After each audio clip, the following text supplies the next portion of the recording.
ഇന്ന് നമുക്ക് വെളുത്തുള്ളി അച്ചാർ ഉണ്ടാക്കുന്നത് നോക്കിയാലോ. അതിന് വേണ്ടി ഒരു ബൗൾ വെളുത്തുള്ളി തൊലി കളഞ്ഞ് വച്ചേക്കുവാണ്. ഇനി അച്ചാർ ഉണ്ടാക്കാൻ വേണ്ടി ഒരു പാൻ എടുത്ത് അടുപ്പ് കത്തിച്ചിട്ട് ഇതിലേക്ക് നല്ലെണ്ണ ഒഴിച്ചു കൊടുക്കാം. നല്ലെണ്ണ ചൂടായതിന് ശേഷം ഇതിലേക്ക് കടുക് ഇട്ട് കൊടുക്കാം.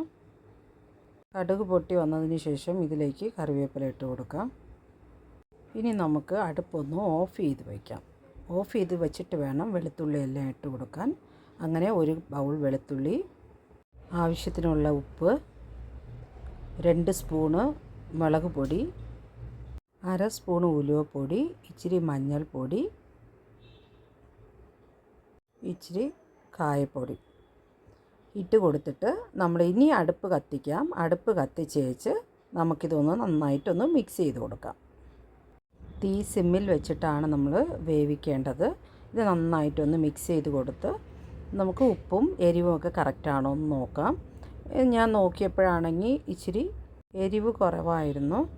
അതുകൊണ്ട് ഞാൻ എഗെയിൻ 1 സ്പൂണ് കാശ്മീരി ചില്ലി പൗഡറും 1 സ്പൂണ് മുളക് പൊടിയും ഇടുന്നുണ്ട്.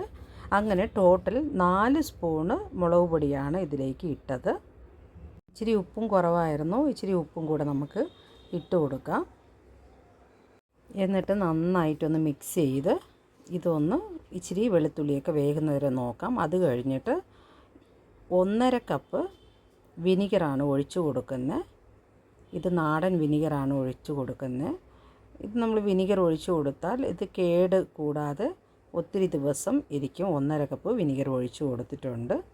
ഇത് ഇനി നന്നായിട്ടൊന്ന് മിക്സ് ചെയ്ത് ഇച്ചിരി ഒന്ന് വറ്റിച്ചെടുക്കണം. ഇതേപോലെ നിങ്ങൾ വീട്ടിലുണ്ടാക്കി നോക്കണം.